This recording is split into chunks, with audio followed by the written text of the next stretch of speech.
Hello everybody and welcome in. I have some unfinished business to take care of with this movie. I said I was originally going to review it last October when it got its North American release. Hell, I even made a video announcing this. However, I had gotten pretty sick, and by the time I had gotten better, it had been a few weeks since I had seen the film, and the ideas were no longer fresh in my head. And I felt that as someone who has seen and reviewed all the movies in the past, and as a big Godzilla fan, I couldn't have done a proper review on it at the time. So I decided to wait for home video, and now that it's on home video, I can do a proper review on the thing. Written and co-directed by Evangelion creator Hideaki Anno, with the other being Shinji Higuchi, whose background includes the awesome 90s Gamera trilogy, and he also directed the live-action Attack on Titan movie, Shin Godzilla represents the first time in the entire series that Toho has done a straight-up reboot of Godzilla. Whenever Toho releases a new Godzilla film, it has at least been in continuity with the original 1954 film. I mean, we had the second series and then the third series, even the Millennium ones where they kind of had those direct sequels with a few things in continuity. The one thing that remained constant throughout all of them is that the first Godzilla movie was always the original 1954 film. However, with this movie, they decided to go in a different direction and reinvent Godzilla altogether. I mean, the plot of this is very simple. Godzilla shows up and they have to stop him. But this movie feels very different from any Godzilla movie I have ever seen, especially in what it does with Godzilla. Overall, I like a lot of the changes because, after all, this is the 31st Godzilla movie, so I don't mind it taking a few liberties, as long as it captures the core of the character right. Much like the original 1954 film was seen as a metaphor for nuclear war, this movie can be seen as a metaphor for post-earthquake Japan, as well as being a metaphor for the reactionary time of the Japanese government. There are points in this movie where Godzilla shows up to cause havoc, and it takes forever for the government to do anything. So much of this movie revolves around the decision-making process, and a majority of this movie takes place in various boardrooms. Now, I understand the need for some of those scenes to advance the plot, but there's just way too many of them in this movie for my taste. And for the most part, they really drag the movie down. The average viewer will probably want to fast forward through all these boring human scenes to get to the Godzilla stuff, because the Godzilla stuff in this movie is amazing and is amongst the strongest in the series. Now, at this point in the review, I'm going to get into some heavy spoilers here, so in case you want to be totally surprised by watching this movie, I suggest you go ahead and give it a watch, then come back and watch the rest of this review, or if you don't care, then just continue watching. It doesn't matter to me, whatever you feel comfortable with doing. So, yeah, let me just say, for those of you who don't want to be spoiled, I do like the movie. I do have some gripes with it, which I'll get into further, but I will say this. The Godzilla scenes are great. The music, for the most part, is incredible, outside of a few tracks which I feel kind of are a bit off in the movie, but a lot of the music is excellent. The visuals, a lot of them are excellent. So, I'll leave you with that. But anyways, let's get into the spoilers for this film. Okay, we're in spoiler territory now, so let's talk about what's different about this take on Godzilla.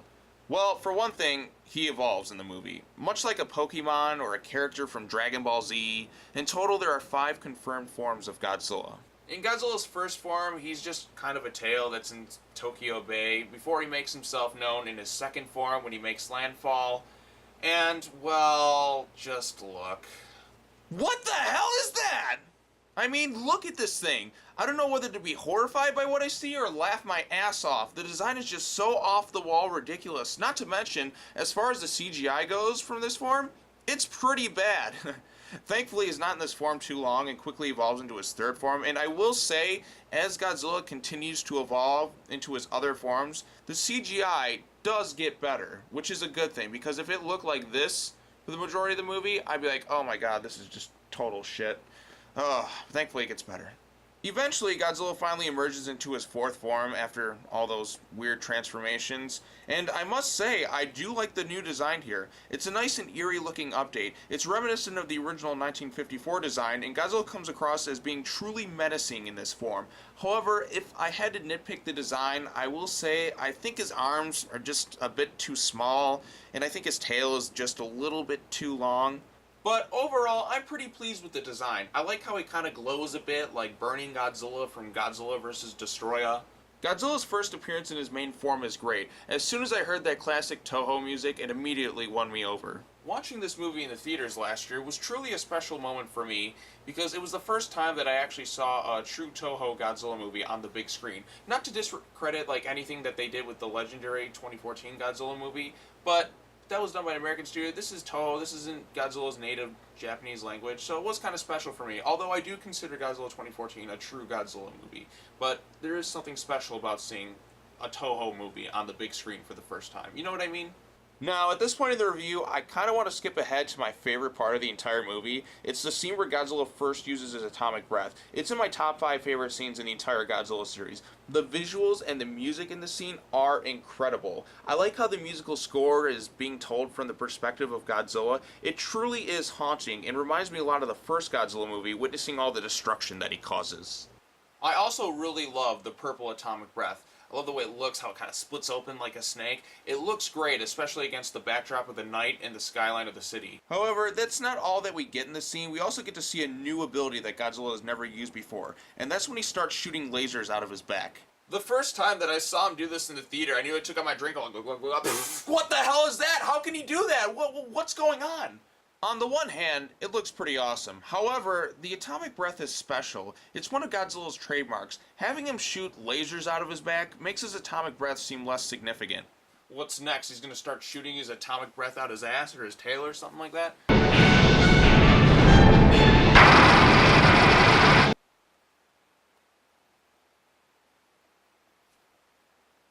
Yeah, Godzilla can fire out his tail now, on top of being able to fire out his back along with his standard atomic breath. I mean, I guess I'm still okay with it though. It's not like Godzilla hasn't done some crazy shit in the past before. This is the same series where Godzilla did his famous tail slide, he kicked his legs up, slid and hit Megalon. He's done crazy dances. Oh,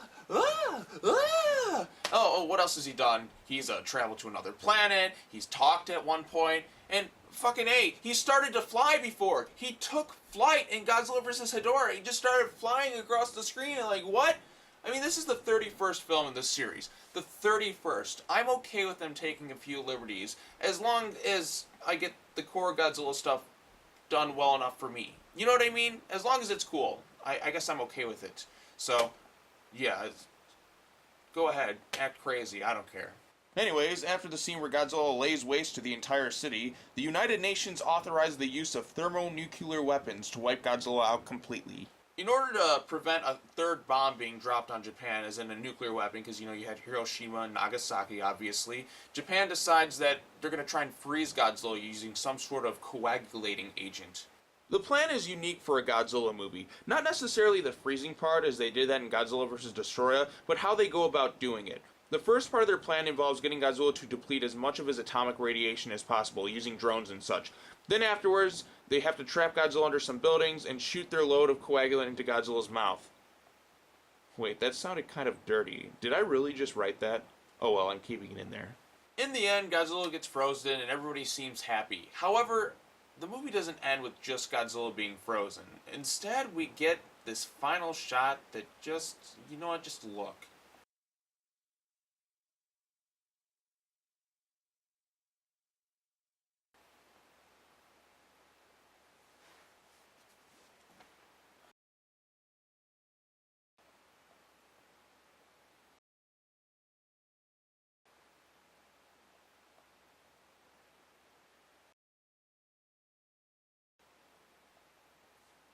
What's with the weird humanoid things coming out of his tail? Did Godzilla mate with the human or something? What are these things? There are a lot of interesting fan theories going on out there about what exactly is going on with Godzilla's tail. In my opinion, I think it's just him evolving to the next phase of the most dominant species on Earth, which at this point is still mankind. Yes, Godzilla is obviously more powerful than any human could ever be. That's unquestionable. However, it was mankind who had defeated him. So he's trying to evolve to that point with the humanoid things, so he can take over Earth. Godzilla's constantly evolving throughout the movie. He's just like, oh, I got defeated by this, let me evolve to stop that. Oh, I couldn't breathe, oh, let me just evolve and have lungs. Oh, they fired some missiles on my back, oh, let me evolve to some atomic breath and shoot the lasers out my back so that doesn't happen to me. He learns constantly, so I think he's just evolving to humans, because humans are what defeated him, so he's starting to form some weird humanoid things. I don't know, I'm just saying shit. We don't know. We don't know what's going on officially until they make a sequel. So, yeah, I'm just going to roll with that. He's evolving to the most dominant species on Earth. Other theories suggest that this is just Godzilla producing asexually, and some people say that the reason they appear humanoid is because Godzilla had fused with someone named Goro Maki. Now, at this point in the review, I haven't talked about who this guy was, aside from being the name of a character who appeared in Son of Godzilla and in The Return of Godzilla, as in they had the same name, but they were separate characters. But basically, he was a zoology professor that was expelled from Japan after his wife had died from radiation poisoning. He was later hired on by some American-based energy firm and began researching mutations that were caused by nuclear waste. During his research, he discovered a creature that was feeding on the radiation, at which point he gave him the name Gojira, which means God incarnate, on Goro's home of Odo Island.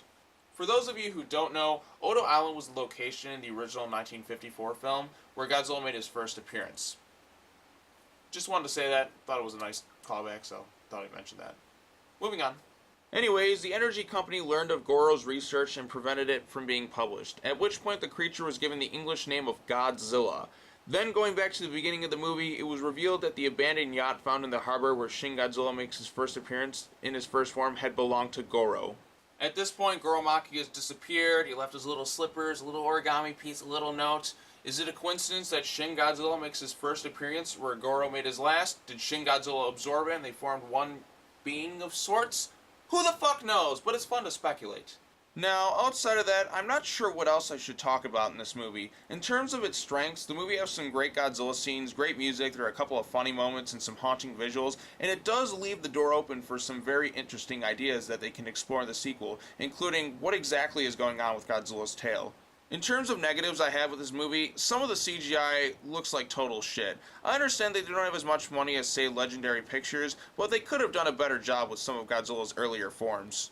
As far as the characters go in this movie, they're as dull as can be. They're completely interchangeable, and you wouldn't miss a thing. What makes these people so special? Tell me. One of the girls wants to be president. That's all we're given. These people, they just work for the government. No personal vendettas, nothing like that. I mean, why should I give a shit about these people? There's nothing interesting about them.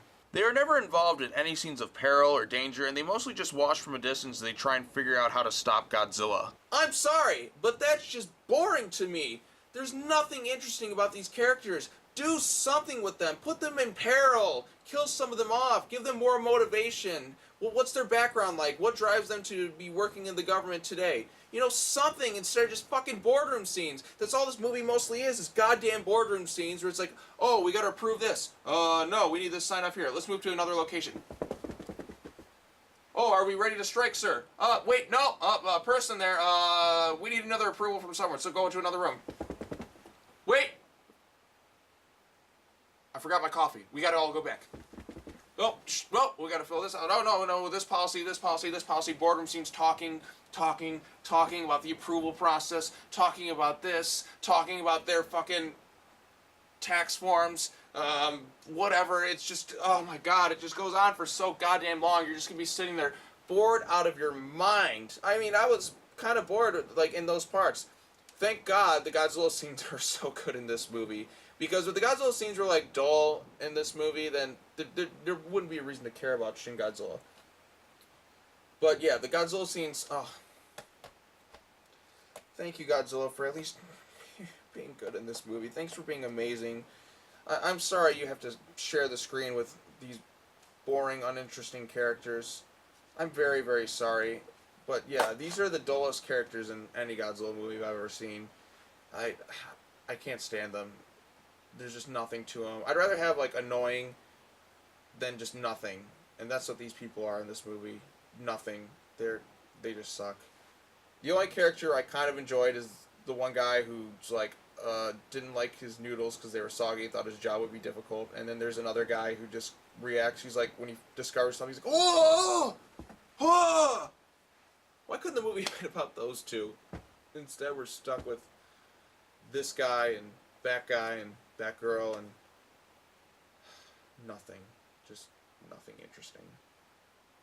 Oh well, moving on. So yeah, sorry to go off on the deep end a little bit there.